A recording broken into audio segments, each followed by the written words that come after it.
Mini yena mwana beno congolais. Boa tarde a todos. Hana le monga be formation de moci dia bien. Peço a todos meus irmãos angolanos avec Digital Momo. Bomoko ya mboka. Formação. Donc ne bougez pas quoi. www. Bomoko ya mboka. Bomoko ideal nadia tunga hat. Para que possam acompanhar esta informação de Bomoko ya mboka.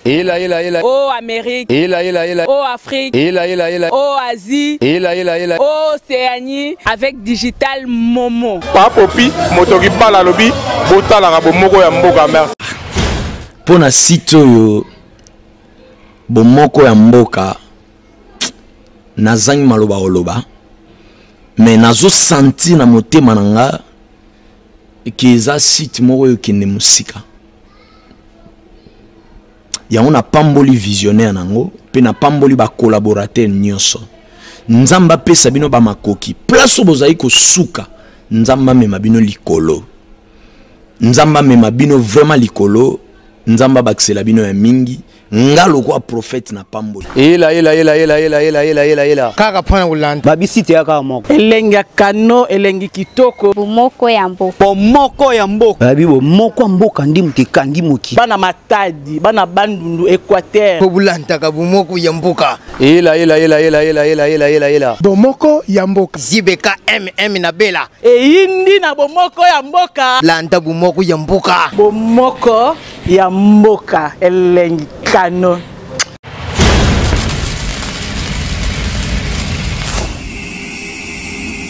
Mbote na bino banso baye bolandaka site na bino oyo bolingaka mingi ya bomoko ya mboka bongo na kobande mission bongo te pamba te bobite RDC toza na mawa toza vraiment na passe et pas wapi gouvernement na biso bango balobaki bongo toza na 3 jours ya day pamba te bande ko na biso na Beni baza kokufa yango wana toza vraiment na mawa et pas wapi ba drapeau na biso nyonso ezali ko matate na tina kaka ya liwa ya bato yo bazali kokufa na Beni. Merci na bino so boye bolandaka site ya bomoko mboka bongo mokolo ya lelo na yebi ke bana poto bolukai mingi botunaki mingi toza bongo na misho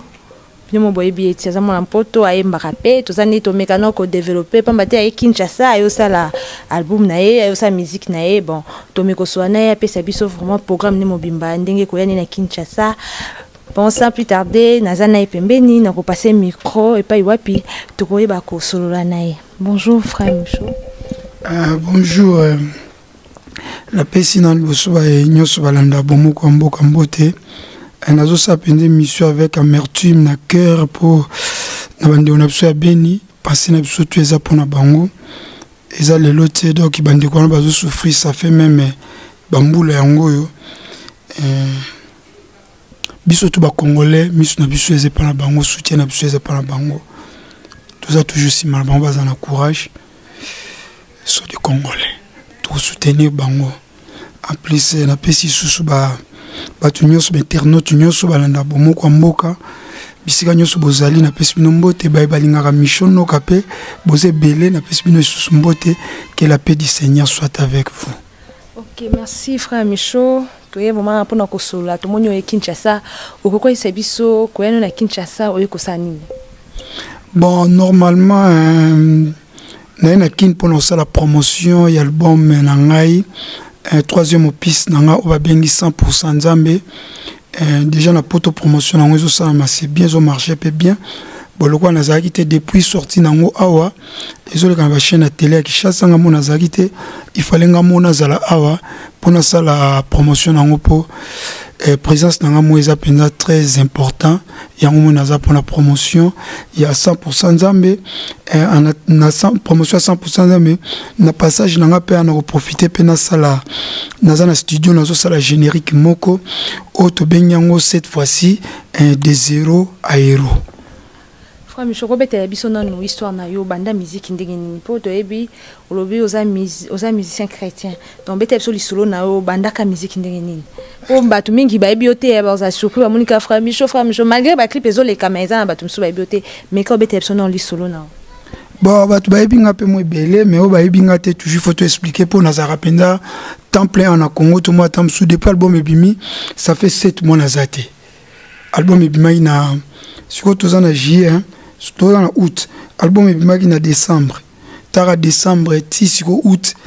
naikoyaka na juillet donc ça fait 6 mois naza te eza mois difficile bato bayebanga plus baclip na nga nasaka ngo na Congo mais ezalaka na baqualité moko ya ba high definition soki mutu nasali clip na Congo bato bakanisa nasali na poto donc conception nasi beaucoup autre extrait même bata poto bato ya osali clip wa pour ça on a poto te clip on a ça na Kinshasa na Congo omoni nga penza naoza pena bref po naza mwa histoire na ngeza mwa mulai na betango pe na ba émission mususu mais e oza malam na detango pe na émission na bino ya bomoko ya mboka ezali boye dès le départ frère Michonoka nazaki lokola mwana potonyo surtout na mwana na botami na famille chrétien catholique papa maman bakolisinga na kuli na ke ba malongi ba confirmation ndenge zala kaka na sispechik nanga na zui diplôme nanga ngolu pepe sameli ngana kende poto na kenanga pe poto kokoma na koma pe poto na kotika na makama nzambe ti mais naki nanga muta catholique mais na ekota na réveil pour na poto penza biso na Londres catholique penza ezaki mingi banglais mindele na koti na réveil ti esaki kena vacances na Congo ndeka vacances na yaki vacances mais l'église na biso na sala misala l'église mais na yemba raté na sala membre église donc tamsu na kombo la rappel l'église tamsu na tcharape ba ban église kuna la poto donc sala musala nzambe mais musala au pasteur a pesio et ça que na vacances mon poto ton na vacances na kini ton na kini yebi kaka bon na sala ngai mission te na nga simple mondimi ba cop moyelinga ke et ça que wera son na jibe piana bakabwani wana ki trop jeune petit jibe bakabwani po na ko coopérer pe na jibe na ko coopérer mina ba musicien ba wera bango tout ba Pepe Calais malgré ça qui nos chrétiens banda ko kutana no pe na ba musicien chrétien siko mondimi te po mondimi ba ke na église o mona ke dimanche na église mais zo bina ne pe ndombolo kasi biso dobi ke ba musicien chrétien ba musicien kuna ezara te wana na zona musicien chrétien te na ka mondimi akenda dimanche na église okoza mondimi pe ba ke na ngo église mais melane pe bien mais aza pena pour so aujourd'hui service na église ou comme bien diacre ou bien évangéliste et comme discipline mais tant on a simple mondimi tant on a simple mondimi donc pasteur a contrôler vilanga te na eza na meli masanga eza na sali kindumba eza na sali ni na ngai simple mondimi ba beta pe lokola viva na rubina wenge na rubina mais ça que na ye vacances na kini poto toza moi mukuse wera bakabwa na jibe piana viens nga mo ya quartier ay uchanga boule petit yo lokoza na lar pire vient na via benazo koto za na pression mbote wera za na bes il faut betsa wera wa ba to kabona pe na jibe nan kutu wera lote to kepe pa wera na parler na ma campagne to solo na beti sko wera concert pour na en bref ton na beti wera concert et ko sala ke ça qui plein danger mbongo koti ya danger ba beta na Marie-Paul na produit na Marie-Paul vient nga ka wana benazo ko tsanga bula bite micho umoni ba wera ba mise ba ya rita créer orchestre moko ya mokili et betela ko ba lever les rideaux pour vient la coaching bula comme producteur le quoi l'odeur na bibo vient za bula ko to ko créer ce orchestre moko ya mokili ba betela nga ba lever les rideaux na beti ba tebele ba boketu premier ba rikamboma ba Marie-Paul ba mo pa mo konzi ba tebele wana na ka petit moi jeune moi mukie kaka ngolu kaka moi foute belé et ça like na bifona son na zonga poto na zongi poto na ke somba instrument ko kena kene poto na ke somba instrument ndene ko kuta na sko na Yesu wana sko ezaki ke na ki simple mondimi siko esprit mo na ngate makamano zo kota même ba producteur ba simba ba kisi ba nini soki okoti biloko wana suka nango simba ba moto pour production on peut on va nous betsa bato on a posa succès tiba mbongo ekotakati nde na yeko yamba na koti suko suko na osani na lingi pe musique il faut nous soutenir les musiques en Zambie ngabite boloko na soutenir musique en Zambie ngamoko sikoyo il faut na ko moyembe la penzambe na soutenir na bandi pe ko yemba na église na biso ti na ekini pour la premier album nanga nde na saki album wana na keka en bref na sala album nanga récupération et marchait très bien. Mais na Congo,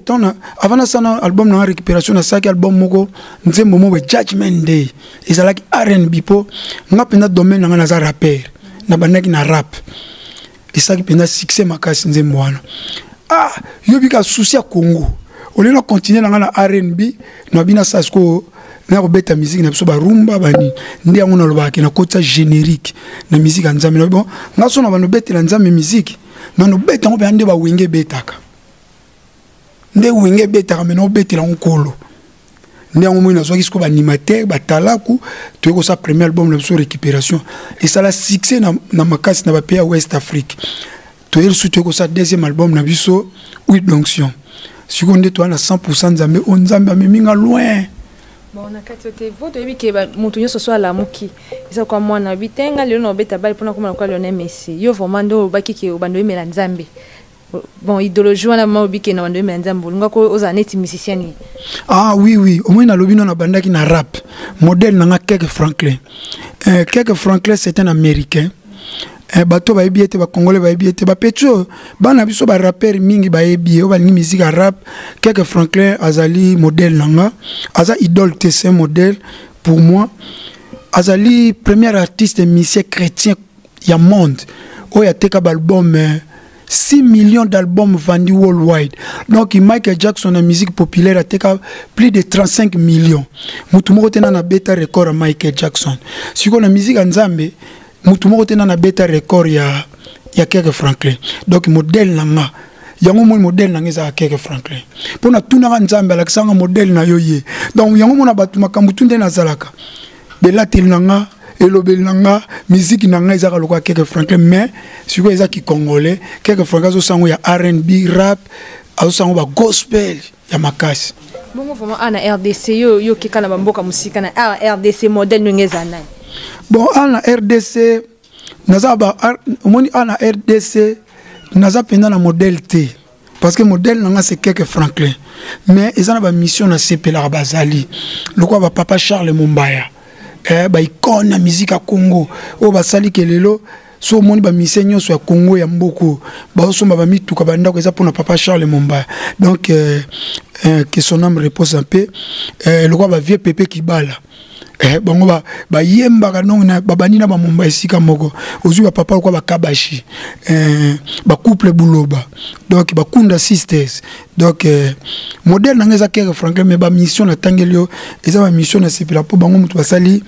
ligne musique nzambe ya Congo et comme na level donc niveau eza lelo mona ba jeune na moyo tangika bato kana ba jeune peut-être ba musicien pas ba jeune ba beta musique Micho musique vraiment qui beau sentir pété tu veux follow ba Michonoka Michonoka bon ok Michonoka bon Michonoka tu bipe tu bipe que a peine la musique ya Congo tous ba jeune ba beta musique ovandi pe bo ki ke musique yosko zotanga ka ba twana kala ka metant que oza jeune na ba jeune vraiment et puis ça biso na ba jeune o vraiment ka modèle wa beta ka vraiment musique nzambe te bon modèle penzate on a sepela mingi za ba adorons l'Éternel. Adorons l'Éternel, bango ba outi et pas il y a Ale Moloto et Ale Moloto ne regarde adorons l'Éternel bango écho d'adoration ba Frank Moulaja na bari papa baza bato penza ba osa pena musala nzambe penza na sepela bango mingi na bo solo pe na donc na sepela na bango ka mingi so tangi na ba jeune na tangi bango pona site yo bomoko ya mboka nazangi maloba oloba mais nazo senti na motema nanga eza site moko yo kende musika yango na pamboli visionnaire nango pe na pamboli ba collaborateur nyonso nzamba pesa bino ba makoki place bozai ko suka nzamba mema bino likolo nzamba mema bino vraiment likolo nzamba baksela bino ya mingi ngalo kwa prophète na pambo mais nazo profiter na sala single moko nzembo moko mais ça nazo benga ngo Congolo international omoni ndena lobi awa na lobaki na lobango soute mais na bomoko efona lobango ngam na kota générique na musique ya nzambe siko tant na ko beta générique na nga 100% nzambe et meminga na niveau moko oyo ya level ya likolo Takaka déjà, notre premier artiste musicien chrétien congolais, dans le cas de Trace Gospel, dans le cas de Gospel Music TV, dans le cas de Dieu Music TV, dans le cas de Rejoice America, dans le cas de BET Gospel. BET bato ba ebi dernièrement ba nomina qui fallait azaki nominé kuna, mais nga na lo ba chaîne de télévision. Dans le cas de Naija, eza chaîne gospel ba Nigeria, eza belé. Ce qu'on nzamba pesi ngolu na le kabisika ni fungole nga ba porte belé et sali que na teka na sur téléchargement biso bingo download na iTunes et pesi avantage ya koteka na iTunes et pesi avantage ya koteka na Amazon. So ezaki ka musique na betaka eleka bakuna te na nenga biso ka biso ba congolais pour congolais so mani musique na ba téléchargement te tamso nga na teka 200 300 mais à partir bango na sali ba au-delà plus de 6000 téléchargements na iTunes et ko sala ke ba nigérien chaîne moko ba nigérien Gospel Naija bato babeta na internet ba mona chaîne nango ba ko contacter nga ba bi frère en tout cas to sepe na musique nozo beta musique mo kitoko mais musique ne ko crocheter na niveau international siko il faut ça musique moko même ba nigérien même ba chinois ba produire yo ngabi bon ba bi ba sponsoriser nga nde ba nimi ko pesa ngambongo na yana ko beta siko yo ya on obenga congolais international nazo beta kana lingala. Mais la lingala sukoyo, eza style moroboué, étranger n'y a sur ce piano. Pourquoi? Eza na musicien moroboué comme on est Uche. Uche azali, Uche il faut un Nigérien ou Ghanéen. Ou bien que Uche atteint sa stade, ne ba festival na mairie partout dans le monde. Mais Uche mbongo a commis nango, Sixo a commis nango eza musique ba congolais. Mais pourquoi pas biso mo ba congolais to kozala na niveau Uche azati? Nde tout le monde a la musique populaire, tout le monde a misé na biso quoi ba fali, ba fere, ba sa fierté na biso libanda, mboka, pourquoi pas la musique en Nzambe peto sa bongo. Nde ba Nigeria ba ki ko contacter ngai, na sa le loko moko boye, ezali eza congolais international. Na oyemba kana lingala, mais na ko tchape ba anglais na kati, mais soko yoki rythme. Ozoka lingala mais rythme international pe na conseil na bango eza ba nzembo moko kachi yango moni nde tozo préparer taka na sala album esali 7 mois normalement album nanga nyonso ça ba 2 ans 3 ans mais 7 mois na ko sala ka eloko wana international pour producteur aza nigérien ou animi ko produit ngai nzembo wana ka moko total ndenge nini ko pesa na niveau international nena lobi Uche so ta biloko beta ba twimba lelo twiwa nzamba mulonda we tata nzamba moyo mulonda kaka biloko na biso mais Uche asela ngombongo Uche obetela ngo ba stade sikoyo biso mo penda to yesikoyo to koma penda ba place ba Uche wana. Na moni autant aux obétaki solo aux musiciens chrétiens autant abakuma musiciens solo kana ina ba frère mission nyoka en tant que na ndenge na yo ebisanga na différence nini entre musicien chrétien et musique parce que on va nous obéter mais c'est pas toi bien mususu boloba ke musicien chrétien mo ki différence ezangai yo pesanga na différence en so ezara bon moni ba to baloba bon les amants ba hypocrisie ça trop mamanza oui que l'on est c'est pas même ba musicien chrétien ba pasteur ba tika hypocrite. Au Congo, tu souffres pour. Il y a trop des hypocrites, hypocrisie na kati, batwalingi vérité, c'est pour cela, biso à Congolais, tu souffrir. Mbo que avancer parce que nous, tu semble trop, mais tu souffrir trop. Nga biloko wana na télé mais là trop. Comment tu prier trop, mais tu souffrir trop. Et puis que surtout que na pénude. Congo, pays le plus riche du monde, mais salaire ya Congolais, tu as l'échec dans le monde. Un Congolais, salaire à Congolais à Souka, ezali na mois, et cause à la même na $1. On a la pénurie, ne pas calculer. Pays les plus riches, donc parce que Maramanza meto mais on a vendu. Congolais ont jugé par apparence, Congolais ont hypocrisie, Congolais ont une vérité. Même les politiciens ont une vérité. Même les Salanzambe ont une vérité. Donc, le roi tous les politiques, tout le monde a différence, c'est Zali Karake. Biso tozo mbela nzambe tozo passer message ya nzambe ko ramener bana na nzambe na royaume ya nzambe ko ramener batu na royaume des cieux bango bazo beta musique populaire musique ezo sa musique à sentiment musique ya plaisir mais or que la Bible nous dit que dans Psaume 150 verset 4 Que tout ce qui respire loue le nom de l'Éternel. Louez Dieu avec des instruments sonores retentissants, des instruments à cordes. Bilo qu'on a tout Bible lobby. Bango différence c'est ça biso toujours prêcher le banzambe pour nous ramener bananzambe na royaume des cieux. Bango va sa musique il y a plaisir, musique au sepel ça. Mais il y a plaisir des fois chose de taille générique. Nous générique nous c'est le quoi ba générique ya mokiliti. Ce de taille générique motali que générique parce qu'on a quatre générique nous doit que générique ça bonzambe. Na générique nous masio plutôt la note na souka. Bon et pas ba congolais au baza au ba congolais ou ba hypocrite ça na bonzambe té parce que na web solo komoko webi muto a changé ma manzambe na Congo webi yondo ibisanga po za secret ntena ba non muto yaki na manzambe za muza idi na bala mais muto a changé ma manzambe za archbishop Coutinho tant autant na ba poto a sentir que un pasteur face à l'église a bien passer fa la ta bien passer face à la mutuka bien pour ezaki passer fa ta mwana lipapa passer mobola lo baloko asango Coutinho ko changer mon esprit wana parce que a une mentalité moko boye o ba muza dina et ça c'est normal ba muza dina ba alaka na ngote ozo comprendre mais so tel même na l'église na biso baza même na retard ou bien que un secrétaire d'église so za secrétaire d'église il faut ba futa ko salaire secrétaire il faut et ça musala caméraman en église ou a filmer en église na poto ba web sauter que ozo sala nzambe et ça musala na longana ndako azo filmer en église azo ka salaire nango sikoyo soki na lobi bongo ba générique nazo beta omoni musique o kaka musique o ka to beta ka o to benga ka gospel o ba benga ka adoration eza ba slow en anglais musique à slow eza musique à pété musique à malembe so aucun États-Unis parce que au moins réveil auto na ngona Congo eza biso ba congolais te biso to bandi na catholique ba kimbangiste catholique ba protestant biloko na biso yango wana réveil ezali mu pepe oyo eye koya réveil ezali mu pepe oyo eye koya so ina ngino lo babongo pourquoi moni rap so que les États-Unis bazana rap à musique nzambe rap gospel so que les États-Unis bazana R&B gospel so que les États-Unis bazana rock and roll kolo rock and roll les Elvis Presley as un musicien oyo rock and roll les a musique ba fétiche pour beta il faut zamuta ba kisi ba tatou ba nini mais eza na ba musicien ba beta rock and roll ba ali nzambe oyebi musique ba benga reggae ba kolo nango eza ba Bob Marley bato ba beta reggae eza ba rasta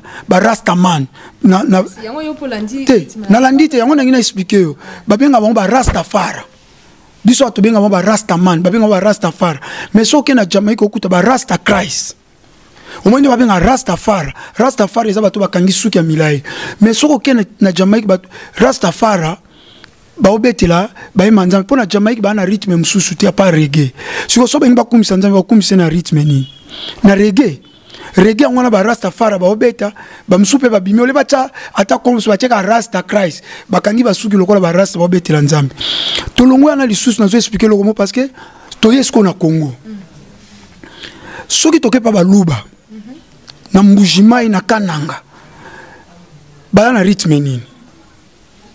bana mutwashi so ba kumisa nzambe obeta ni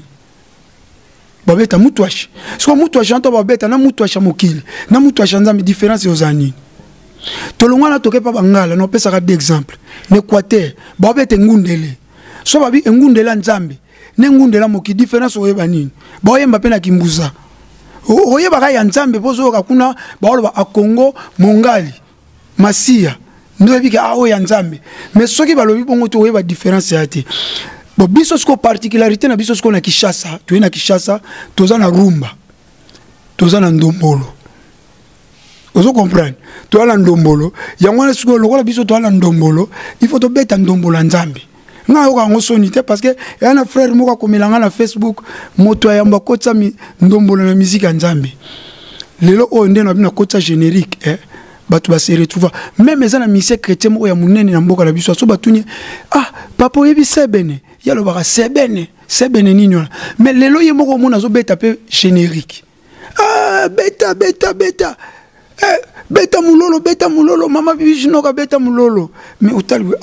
mais ya beta adoration mais na koti susu solisa koti akoti suba drummer akoma beta kauka ya drum donc pona ngai na lobby pena mingi ba internet bolimbi sanga mais il faut na expliquer pour comprendre et là c'est très important c'est la parole de Dieu nga beta musique po bana nzambe ba bina na fête na beta musique po ba tuba sepela nga beta musique adoration te so ça pour adoration na beta na pe adoration moko mo même muto mutaza na particularité o nzamba pese neti na tangi ba Frank Moulaja so ça poso ka bango kende o ke code d'adoration so ça na poso bina rumba yako ka mishonoka so ça na poso obina sebene yako ka mishono ndena uto beta sebene na beta o international na biwera kosa pona beti niveau likolo na beti pa niveau likolo na zupena ba animateur bo beti la pena nzambe musique.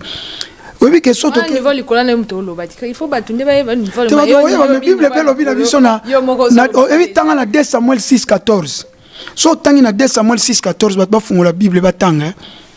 Roi David a obine la nzambe na force. Na pesa ka 2 Samuel 6:14 ba kitatina se. Oui, que moi c'est roi David comme ne Michal. A comme stérile po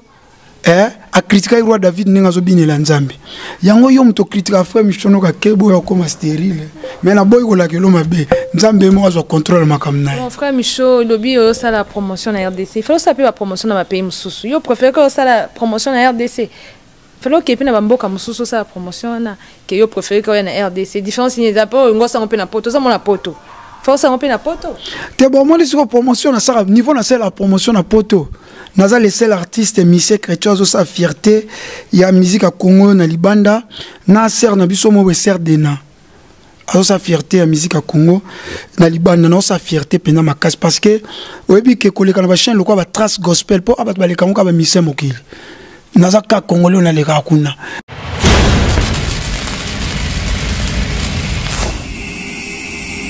oyebi na biso ke so ezaika na biso ba congolais mais na tekité téléchargement plus de 6000. On va y aller dans chèque et tu chèque. Pour qu'on a caché. On va y aller dans iTunes et chèque Micho. On a plus de 6000 téléchargements. Ah, gloire à Dieu. Mais ça pendant pour un bon côté parce que même un bon on a tous vu qu'à la tête au sab action, nan de konanga asbel artiste à danger. Na va bon on y a côté dans 100% Zambé, tout ça on action na tchaka Congo ko aider babola. Pour la ça on peut pour un bon côté. Mais et le souci na ngeza que na souci na bimisa musique Nzambe na ghetto. Parce que moi ba mission nyonso chrétien ba betaka, baza local. Tant que la mission chrétienne na betaka, akebeta na festival na Caraïbes. Ton a festival aux États-Unis. Si on a une vision dans les États-Unis, le na côté dans le monde wana Thomas Lokofe pas dans les États-Unis. Thomas Lokofe dans les États-Unis ça les loté. Donc avant d'aka bon pour bien ça la fierté à musique ya Congo Libanda. Thomas Lokofe pas dans les États-Unis ça les loté.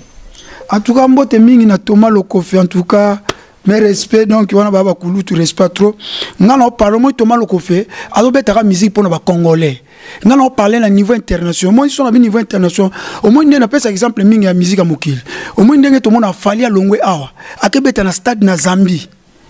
Ah, faire à Longwe à Québec, na stade na Kenya.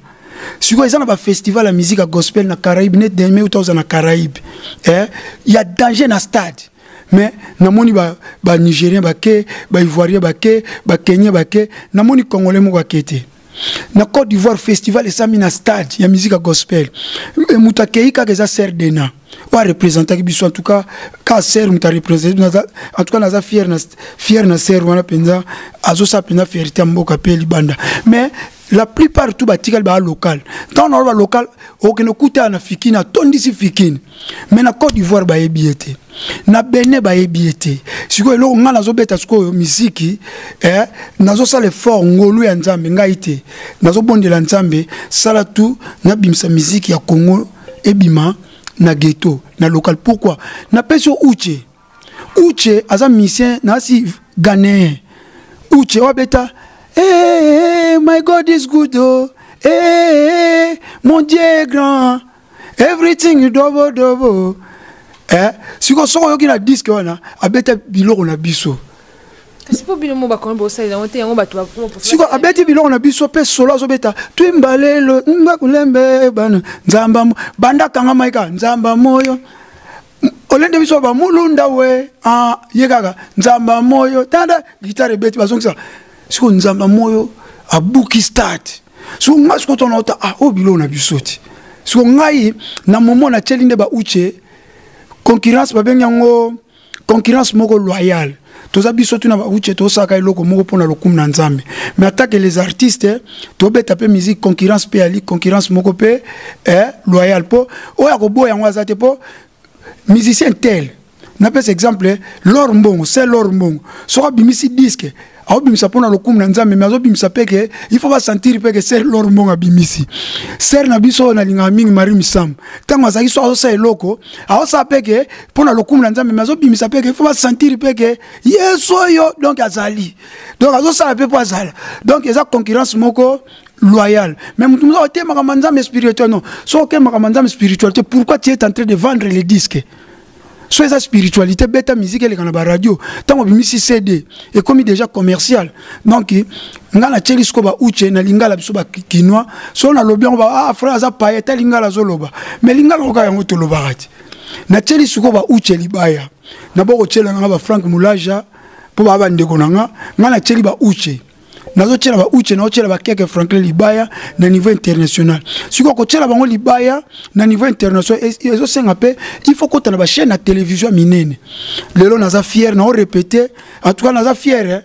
na ole kana trace gospel nazo le kana ba chaîne minene na ole kana ba Nollywood na ole kana ba GMTV ba JTV ba Rejoice America je suis fier parce que ezuinga 15 years 15 ans pour nous comme à niveau wana siko nzamba coaching na level international siko etikali siko mbala simata ngoya tunanga question fois michokoti siko na level international non beti na festival té et goya kalate non beta cette fois-ci on a salité oyo omoni on côté international sur le omoni générique on a beti à 100% nzambe et ça ba norme ba congolais parce que biso to beta à 6 minutes et 30 secondes na niveau international ba beta musique ba 4 minutes. Au moins même pour les chaîne internationale, nazonga ki suna studio ba kata générique nanga to longola 2 minutes to boaka do le to longoli makambo belé ya ki congolais to tiki ka makambo ezaka 4 minutes 30 secondes so ezaki 6 minutes na trace olekate il est 4 minutes 30 yango loko to beti to tiko 6 à lelo na studio to ke na mix to poto na studio ndiaye côté ba générique ça la maga eza 4 minutes 30 secondes mais soko yo kango na beti afrobeat si on moni biloko on ba no pes exemple ah frère a expliquer ka mama mokili afrobeat eza musique ba musique o lelo biso to ba congolais total misukuna yang ki wana musique ni wana o biso total kuna ah ba tanzambe ba no ba beti on te afrobeat eza musique o yo lelo to mona ba P Square. Ah, faut me joindre dans le cas mokilite. T'es mokilite. C'est comme sur blanc puisque on est comme là qui mokile kasi. Et bon va. Et bon siko ba sero. Et bon ba toi na mission moko chrétien awa. Ya moi sina mobali. Ba beta kizulu. Kizulu eza musique ba Yvonne Chaka Chaka. Siko lo bana bangoni. Te yo za na Congo. Tant au mon générique faut tout mon bonzambe tant au beta générique monique malgré que Hollande non ba do mais peu bon dans animateur yo kana tina générique ba boaki crime robwe limbi sanga na animateur te na meka animateur ni aboaki eza bonzambe te animateur faza aboaki ni da aboaki cri aboaka David akoma ki koko pona ko banga nzambe yo déjà David a komaki David azalaki elenge akomi koko pona kobanga nzambe nanu amona te moyenge benakelela to bana na ye bazanga lipa est-ce que wana eza oteite webi eza nini elobi na Bible elobi David a dit j'étais jeune j'ai veillé. Je n'ai pas vu un juste abandonné où ses fils mendiant son père. Si tu as vu maloba David, tu es dans a cri. David a lobi azalaki elenga koma ki gêné. Nanu amona te moyenge benakelela. Toba nana ye bazanga lipa. Eza na pissom. C'est que David, est-ce que ça nzambe te?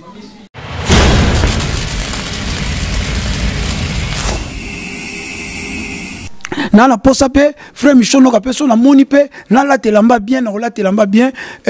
na zape na aspect nanga ne na loba frère Michon ka aspect spirituel bo pe to nzoto pe na molimo mais le problème est que chez nous les Congolais les gens nous jugent selon l'apparence mais l'apparence est trompeuse pour moi approcher frère Michono koyeba omoni ko sala bien pour nga za mingi na Angleterre et ko za bien comme sous côté na vandi ba tam sa micro frère Michono ka bomona kendenge nini frère Michono ka bomona kendeni frère Michono ka za kandeni omoni témoignage na nga et sengi bateau bazalaka nga ba pesa témoignage na nga ke ngai mo na mi pesa témoignage na nga mais bateau ba binga te ba ko juger nga na accoutrement na nga ne lobeli na nga ngai na lobande na lobaka nga ko loba lingala basango te ezo concerner nga te soki argo ba benga ngo argo soki argo mo ke bimi nga pe na lobango ozo comprendre soki esengi na lata ka ndenge selo ba moyen na nga mais bato bazo juger nga l'apparence frère wana za kwa mokili frère wana musique bwe non il faut approcher nga po yebanga pourquoi approcher nga ko yebanga il faut fanda nga il faut que na entourage na nga place na vandi otuna ba question ba biso frère Michono kandani pe bato yo bato pe balinga baza ya on a dit les barbares changeront leur vie aujourd'hui ba barbare on va critiquer frère Michono que belé va changer sa vie. Mon frère Michel, tu as vraiment na suka émission na biso lilobano ya suka pamba te toyebi ke obi ozaki na studio moi lilobano ya suka na Italie bon organisation ya studio na yo ndenge komi pe mukoni nzema ngo bima po ba sa promotion sorti na ngozam te promotion nazo sala ya 100% nzambe et c'est bima déjà ezole ka pena ba chaîne na TV ezole ka ngomo na beta atolo mo sa frère ndali ko loba trop frère boye bato baza ko critiquer frère Musumuki ndeko fa ko finga na il faut au balola le lem na 7 fois pour ça bat mususu ba faut faire très attention au moins bato ba critiquer Moïse nzamba pesa ba punition critiquer kana façon ba mona bien frère Michel comme na suka te ngwana suko mode la fin nga nazo sala sikoyo na sa promotion 100% nzambe bato tout baza na besoin à 100% nzambe boke na iTunes boroso ma musique na ngai na iTunes musique na ngeza na Amazon musique na ngeza na CD Baby ezana ba site nyonso ya téléchargement ya internet soki boke bokuta 100% nzambe mais ana kishasa na obeta cette fois-ci donc cette fois-ci de 0 à 0 donc tu aussi dans studio toi dans studio lelo tous travailler na ndia et en tout cas kuna kutu niveau na beteli générique wera kosa na koti sa afrobeat donc ça et un niveau moko maman ngo ngo tozomona ke bonzambe ezate frère Michel na suka pour ça to bito continuer to ko mati 20h yoka bonzambe sikoyo yoka bonzambe solo ba yeba kango na misala omoni bonzamba solo pona sukisa bae bango na misala mais omoni biso afato sukisa boye il faut na pesa bato ba soutenir frère Michono kambote bazanga raté Big John Kamba le leader donc yo yebika ba dollar côté na yo déjà yo soutenir côté ba ponga na sponsor à part chaîne à télévision ba Nigeria sponsor al bosso wa bimsa mbongo ko soutenir nga Big John Kamba le leader yo pendo bimsa ba dollar po ko tia na musalo ponzamba o sale belé pe pona yo maître Baina très fort judoka international maître Baina Yombote Angwana Thierry Maboso babi TTMCC Thierry Maboso cerveau central leki nanga Thierry Maboso ebi kama mtosola gino cette fois-ci zoya kwa yomo ndimaki déjà oyoki na pesi sœur nanga mama Catherine Nzoku mama Catherine na pesi mbota trop esiko zali olemba ko soutenir te mais lelo na pesi ka batwa na bino batwa botikali il faut na mona pe ba code zoya pona zana kini ba mise ba na posa mai ba mela na bwaki bino pe trop mais na boyi ka baona boaki wana bino ba botikali botinda pe code et osala bien pour maman journaliste c'est pas ça na posa mais la paiement ya pire merci na bino baso baye bozwa kili bako ya Olanda City na bino oyo bolingaka mingi ya bomoko amboka biso na bino to kaboni na ko sisa bongote sans kopesa merci na Bruno Ndombe oyo azaki na sima caméra na souhaite na moni mon boss Patrick Momo Eric Momo Afima Tomo bon Mervin Singi baninga na nyoso ya ifasiki tokutani mbala sima pona émission mususu botika madame pona site oyo bomoko ya mboka nazangi maloba oloba mais nazo senti na motema nanga ki eza site moko yo kende musika yango na pamboli visionnaire nango pe na pamboli ba collaborateur nyonso nzamba pesa bino ba makoki place bozai ko suka nzamba mema bino likolo nzamba mema bino vraiment likolo nzamba bakisela bino ya mingi ngalo kwa prophète na pambo ela kaka mpona kolanda babisite ya kaka moko elengi ya kano elengi kitoko bomoko ya mboka bomoko ya mboka babi bomoko ya mboka ndi mutu ekangi moki bana matadi bana bandundu Équateur po bolantaka bomoko ya mboka ela bomoko ya mboka zibeka na bela eyindi na bomoko ya mboka landa bomoko ya mboka bomoko ya mboka elengi kano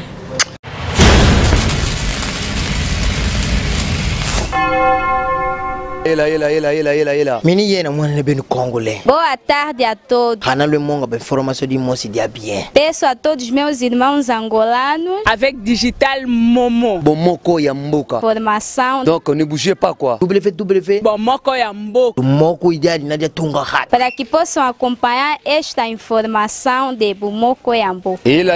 Oh Amérique. ela Oh Afrique. ela Oh Asie. ela Oh Océanie. Avec Digital Momo. papopi moto kibala lobi botalaka bomoko ya mboka merci.